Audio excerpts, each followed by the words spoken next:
Hello friends, welcome to Secret of Samayal. இன்னைக்கு நம்ம பார்க்க போறது இந்த செம்ம சூப்பரான ஒரு சென்னை ஸ்டைல் பிரியாணி ரெசிபி தான் பார்க்க போறோம். ரொம்ப மசாலாலாம் இல்லாம ஆனா சூப்பரான ஃப்ளேவர்ஃபுல் பிரியாணி இது. ரொம்ப ஈஸி. பொதுவா வந்துட்டு ஒரு 1/4 கிலோ பிரியாணி எப்படி செய்யறது அப்படின்னு யாரும் சொல்லி தர மாட்டாங்க. ஒரு 2 பேர் இருக்கிற ஃபேமிலிக்கு நீங்க இந்த மாதிரி பிரியாணி செய்யலாம். நான் சொல்ற அளவுல செஞ்சீங்கன்னா சூப்பரா வரும் பிரியாணி. இந்த செம டேஸ்டியான சென்னை ஸ்டைல் பிரியாணி எப்படி செய்யறது அப்படின்னு பாக்கிறதுக்கு முன்னாடி நீங்க என்னோட சேனலுக்கு இப்பதான் முதல் முறையா வரீங்கன்னா இந்த வீடியோ கீழே இருக்கிற சப்ஸ்கிரைப் பட்டனை மறக்காம பிரஸ் பண்ணுங்க. பக்கத்துல இருக்கிற நோட்டிபிகேஷன் பெல்லையும் மறக்காம கிளிக் பண்ணிக்கோங்க. அப்பதான் என்னோட ஃபியூச்சர் நோட்டிபிகேஷன்ஸ் உங்களுக்கு உடனே வந்து சேரும். சரி வாங்க இப்படி லே பண்ணாம இந்த செம டேஸ்டியான சிக்கன் பிரியாணி சென்னை ஸ்டைல்ல எப்படி செய்யலாம்னு பார்க்கலாம். ஒரு 1/4 கிலோ பாஸ்மதி அரிசியை நான் வந்து ஒரு 1/2 மணி நேரம் ஊற வச்சிருக்கேன். இந்த மாதிரி 1/2 மணி நேரத்துக்கு ஊற வச்சிருங்க. இப்போ இதுக்கு என்னென்ன அரிஞ்சு வச்சிருக்கேன் அப்படின்னு நான் காட்டிடுறேன். இதுக்கு வந்துட்டு தாளிக்கிறதுக்கு ஒரு 4 ஏலக்காய், ஒரு 4 கிராம்பு, கொஞ்சமா சோம்பு, ஒரு 1/4 டீஸ்பூன் சோம்பு, ஒரு பெரிய துண்டு பட்டை, ஒரு ஸ்டார் அனீஸ் எடுத்து வச்சிருக்கேன். ஒரு 100 கிராம் வெங்காயத்தை இந்த மாதிரி ஸ்லைஸ் பண்ணி வச்சுக்கோங்க. அதே மாதிரி 100 கிராம் தக்காளியும் ஸ்லைஸ் பண்ணி வச்சுக்கோங்க. 3 பச்சை மிளகாய் எடுத்து வச்சிருக்கேன். நல்லா ஒரு கைப்பிடி அளவுக்கு புதினா, ஒரு கைப்பிடி அளவுக்கு கொத்தமல்லி தழை அதையும் நறுக்கி எடுத்து வச்சிருக்கேன். நல்லா வாஷ் பண்ணிட்டு எடுத்து வச்சுக்கோங்க. இந்த கப்ல 1 கப் அளவுக்கு எண்ணெய் எடுத்து போறோம். இது வந்துட்டு 80 ml 80 ml எண்ணெய் நம்ம யூஸ் பண்ண போறோம். இதே கப்ல 80 ml அளவுக்கு தயிரும் நம்ம யூஸ் பண்ண போறோம். ஒரு அடிகனமான பாத்திரம் அடுப்புல வச்சிருக்கேன் நானு. இப்போ இதுல வந்துட்டு ஒரு 80 ml எண்ணெய் ஊத்திக்கலாம். இப்போ எண்ணெய் சூடாயிடுச்சு. இதுல நம்ம எடுத்து வச்சிருக்கிற இந்த பட்டை, கிராம்பு, ஏலக்காய் அதெல்லாம் சேர்த்திடலாம். இப்போ இது கூட நம்ம எடுத்து வச்சிருக்கிற இந்த 100 கிராம் வெங்காயம் சேர்த்திடலாம். வெங்காயம் வந்துட்டு நல்ல கோல்டன் கலரா வதங்கணும். அது வரைக்கும் நல்லா வதக்கிக்கணும். இது நல்லா வதங்கினாதான் உங்களுக்கு பிரியாணி ரொம்ப நேரம் கெட்டு போகாம இருக்கும், நல்ல மணமாவும் இருக்கும். இது நல்லா வதங்கட்டும், அது வரைக்கும் வெயிட் பண்ணலாம். இதுக்கடையில இன்னொரு பாத்திரத்துல நான் தண்ணி சுட வச்சிருக்கேன். இதுல வந்து இந்த தண்ணியில டேஸ்ட் பார்த்தோம்னா உரைக்கணும். அந்த அளவுக்கு நம்ம இதுல உப்பு சேர்த்திக்க போறோம். இப்போ தண்ணி கொதிக்கிட்டு இப்ப நம்ம ட்ரெயின் பண்ணி வச்சிருக்கிற இந்த பாஸ்மதி அரிசி இருக்குல்ல, அதை வந்துட்டு இதுல போட்டுடலாம்.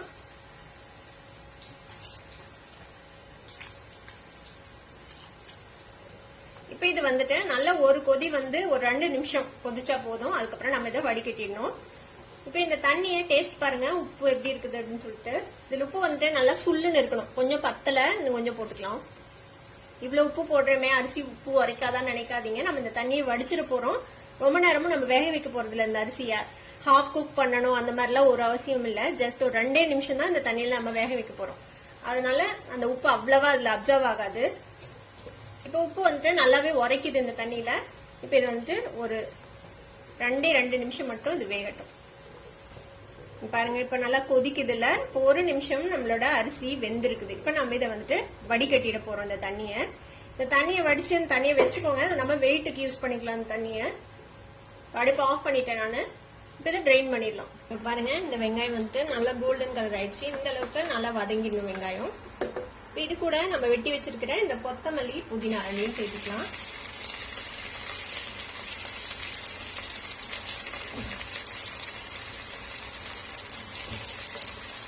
இது கூடவே இந்த 3 பச்சை மிளகாவும் சேர்த்துக்கிறேங்க. இது இதோட சேர்த்து வதக்கி விட்டுருங்க.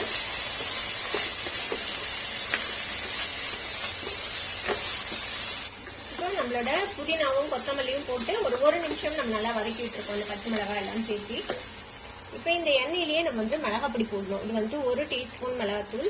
இந்த அளவுக்கு போதும். நம்ம 1/4 கிலோ தான் செய்யறோம், அதனால இது போதும். இப்ப இதை வந்து இதையும் சேர்த்து இதோட வதக்கி விட்டுருங்க எண்ணெயில. இப்ப இது கூட ஒரு 1.5 டேபிள் ஸ்பூன் அளவுக்கு இஞ்சி பூண்டு விழுது சேர்த்திக்கலாம். இது இதோட சேர்த்து வதக்கி விட்டுருங்க. நம்ம இன்னும் தக்காளி சேர்த்துல, பாத்தீங்கன்னா தெரியும், இனிமேதான் சேர்த்தணும். நம்ம எப்போதும் செய்யற டைப்ல இருந்து இது கொஞ்சம் வித்தியாசமா இருக்கும். நம்ம சேர்க்கிற எல்லா விஷயமும் கொஞ்சம் ரிவர்ஸ்ல சேர்த்த மாதிரி இருக்கும். இஞ்சி பூண்டு சேர்த்து வதக்கியாச்சு. இப்போ வந்து நம்ம நறுக்கி வச்சிருக்கிற அந்த 100 கிராம் தக்காளி சேர்த்துக்கலாம். இந்த தக்காளியும் நல்லா வதங்கணும். பாருங்க, தக்காளி போட்டு ஒரு 2 நிமிஷம் வதக்கிருக்கோம். லேசா மேஷ் ஆக ஆரம்பிக்குது.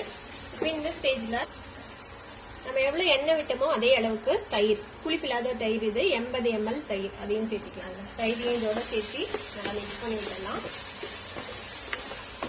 இப்ப இதுல நம்ம வந்துட்டு கொஞ்சமா உப்பு சேர்த்திக்க போறோம். இந்த மசாலாக்கு தேவையான அளவுக்கு உப்பு, ஒரு 1/2 டேபிள் ஸ்பூன் அளவுக்கு தேவைப்படும் உப்பு. இப்போ போட்டாச்சு. இதையும் சேர்த்து நல்லா மிக்ஸ் பண்ணி விட்டுருங்க. இந்த தயிர் வந்து கொஞ்சம் கொஞ்சம் வதங்கட்டும், எண்ணெய் பிரியிற அளவுக்கு. இது பாத்தீங்கன்னா தெரியும் பாருங்க, எண்ணெய் விட்டுருச்சு, நல்லா தயிரும் நல்லா வதங்கிடுச்சு இதுல. இப்போ இதுல நம்ம என்ன செய்யலாம்னா ஒரு 1/4 லிட்டர் தண்ணி சேர்த்த போறோம்.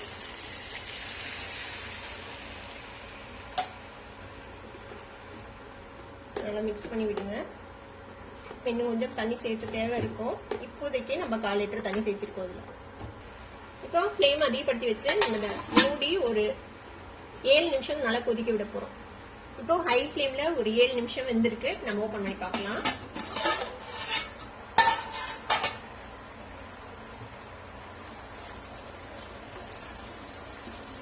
பாருங்க, மசாலா வந்துட்டு ஓரளவு நல்ல கிரேவி மாதிரி ஆயிடுச்சு. இப்போ இந்த ஸ்டேஜ்ல தான் நம்ம வந்து சிக்கன் சேர்த்த போறோம். நான் எடுத்திருக்கிறது ஒரு 350 கிராம் சிக்கன். 1/4 கிலோ அரிசிக்கு நீங்க 1/4 கிலோ ஈக்குவலா போடலாம். கொஞ்சம் அதிகமா போட்டீங்கன்னா இன்னும் நல்லா இருக்கும். இது வந்து 350 கிராம். நாம இதை சேர்த்திக்கலாம். இந்த சிக்கனையும் இந்த மசாலாவோட சேர்த்து மிக்ஸ் பண்ணி விட்டுருங்க. எப்போதும் சிக்கன் சேர்த்து வதக்கி அதுக்கப்புறம் இந்த மசாலா எல்லாம் போட்டு கொஞ்ச நேரம் வேக விடுவோம். ஆனா இதுல வந்துட்டு நம்ம சிக்கனை இந்த ஸ்டேஜ்ல தான் ஆட் பண்ணணும்.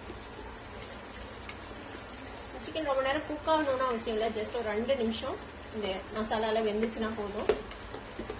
இதுக்கடியில கொஞ்சமா தண்ணி பாயில் பண்ண வச்சிருக்கேன். அது கொதிச்சுட்டு இருக்குது. நம்ம இதுக்கு தண்ணி தேவைப்படும் மறுபடியும் நம்ம வைக்கும் போது, அப்போ ஊத்துறதுக்கு. இப்ப இதை மூடி போட்டு ஒரு 2 நிமிஷம் நம்ம வேக வைக்கலாம். சிம் ஃபிளேம்ல ஒரு மீடியம் ஃப்ளேம் வச்சுக்கோங்க. ஒரு 2 நிமிஷம் வேகட்டும் சிக்கன். ஒரு 2 நிமிஷம் ஆச்சு. நம்ம சிக்கன் போட்டு வச்சு ஓபன் பண்ணி பார்க்கலாம். பாருங்க, லேசா ஒயிட் கலரா ஆயிடுச்சு நம்மளோட சிக்கன். இந்த அளவுக்கு வெந்தா போதும். ரொம்ப நேரம்லாம் போட்டு வேகணும்னு அவசியம் இல்லை. இப்ப பாத்தீங்கன்னா தண்ணி எல்லாம் நிறைய சூண்டிடுச்சு. இப்ப தண்ணி தேவைப்படுது. நான் சுட வச்சு வச்சிருக்கேன் தண்ணி. இதுல எவ்வளவு விடணும்னா இதுல ஒரு 150 ml பக்கமா தண்ணி விட போறோம். நல்லா கொதிக்கிற தண்ணி வந்துட்டு ரூம் டெம்பரேச்சர்ல இருக்கிறது ஊத்தாதீங்க. நல்லா சூடான தண்ணி ஊத்துங்க. அப்பதான் வந்துட்டு நல்லா இருக்கும். இந்த அளவுக்கு தண்ணி விட்டுருக்கோம். நம்ம கம்மியா செய்யறதுனால தண்ணி வேகமா காணாம போயிடும். ஹை ஃப்ளேம்ல எல்லாம் வச்சு செய்யும் போது, அதனால நம்ம திருப்பி தண்ணி விட்டுறோம். செக் பண்ணிக்கலாம் உப்பு சரியா இருக்காங்க. இதுலயும் கொஞ்சம் உப்பு ஜாஸ்தியா இருக்கணும். டேஸ்ட் பண்ணி பாத்தீங்கன்னா கிட்டத்தட்ட சரியா தான் இருக்குது. கொஞ்சம் பத்தாத மாதிரி இருக்குது. அதனால லைட்டா சேர்த்துறேன் உப்பு. இப்ப நல்லா கொதிக்குது பாருங்க. இப்ப இந்த ஸ்டேஜ்ல நம்ம 2 நிமிஷம் மட்டும் வேக வச்சு வடிச்சு வச்சிருக்கோம்ல இந்த சாதம், அதை வந்து இது மேல போட்டுக்கலாம். இப்ப இந்த ரைஸ் என்ன செய்யலாம்னா இந்த மாதிரி ஸ்ப்ரெட் பண்ணி விடுங்க இது மேல.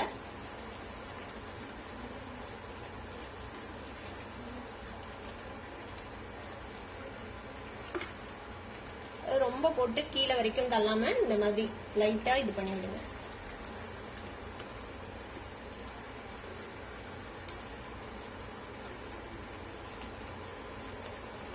பாத்தீங்கன்னா தண்ணி கொஞ்சம் பத்தாத மாதிரி இருக்கு. இன்னும் கொஞ்சம் தண்ணி விட்டுக்கலாம் இதுல. அதாவது இந்த ரைஸுக்கும் அந்த தண்ணிக்கும் சரியா இருக்கணும். அந்த அளவுக்கு இருக்கணும் தண்ணி. பாருங்க, பாத்தீங்கன்னா தெரியும் உங்களுக்கு எந்த அளவுக்கு தண்ணி நான் விட்டுருக்கேன்னு சொல்லிட்டு. இதுக்கு மேல ஒரு டேபிள் ஸ்பூன் அளவுக்கு நெய் லைட்டா இந்த மாதிரி போட்டுருங்க மேல.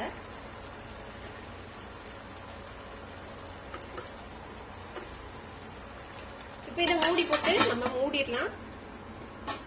ஆல்ரெடி கொதிக்க வச்ச தண்ணி இருக்குல்ல, அந்த தண்ணியை தூக்கி இது மேல வச்சிருங்க. இது வந்துட்டு கொஞ்சம் டைட்டா மூடுறதுக்காக வேண்டி வச்சிருக்கோம், வெயிட்டுக்காக.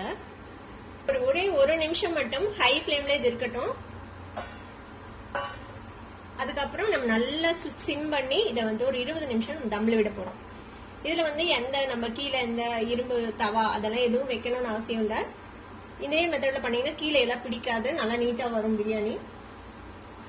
இப்போ ஒரு நிமிஷம் வந்துட்டு ஹை ஃப்ளேம்ல வச்சாச்சு. இப்ப நான் லோ ஃப்ளேம் பண்ணி 20 நிமிஷம் நான் வந்துட்டு விட போறேன். இது 20 நிமிஷம் தம் ஆகட்டும். அதுக்கப்புறம் நம்ம பார்க்கலாம். இப்ப 20 நிமிஷம் ஆச்சு. நம்ம அடுப்பு ஆஃப் பண்ணியாச்சு. இப்ப நம்ம ஓபன் பண்ணி பார்ப்போம். பாருங்க, பார்க்கும் போதே தெரியும் ரைஸ் வந்து எவ்வளவு சூப்பரா வெந்திருக்கு அப்படின்னு சொல்லிட்டு. நம்ம லைட்டா அதை வந்துட்டு ஃபிட் பண்ணி விடலாம். சிக்கனும் சூப்பரா வெந்திருக்கும்.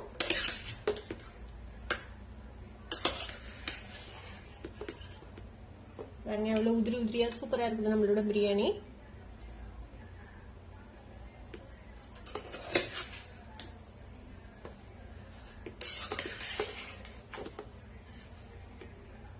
மாதிரி நல்லா மிக்ஸ் மிக்ஸ் பண்ணி ஒரு தடவை மிக்ஸ் பண்ணி விட்டுருங்க இந்த மாதிரி. இன்னும் கொஞ்சம் நெய் தேவைப்பட்டாலும் நீங்க வந்து இப்போ போட்டுக்கலாம் கொஞ்சமா, ஒரு டீஸ்பூன் அளவுக்கு. சுட சுட நம்ம வந்துட்டு பச்சடி அப்புறம் கிரேவியோட நீங்க வந்துட்டு சர்வ் பண்ணலாம். சூப்பரா இருக்கும் இந்த பிரியாணி. கண்டிப்பா நீங்களும் இந்த ஈஸியான பிரியாணியை ட்ரை பண்ணி பாருங்க. ட்ரை பண்ணி பார்த்துட்டு எப்படி இருந்தது அப்படின்னு கமெண்ட்ஸ்ல ஃபீட்பேக் கொடுங்க. இந்த வீடியோ உங்களுக்கு பிடிச்சிருந்தா சப்ஸ்கிரைப் பண்ணுங்க, பக்கத்துல பெல் ஐக்கானையும் கிளிக் பண்ணுங்க. அப்பதான் ஃபியூச்சர் நோட்டிபிகேஷன்ஸ் உங்களுக்கு உடனே வந்து சேரும். லைக் பண்ணுங்க, ஷேர் பண்ணுங்க. தேங்க்யூ ஃபார் வாட்சிங் வீடியோ வியூவர்ஸ். Bye bye.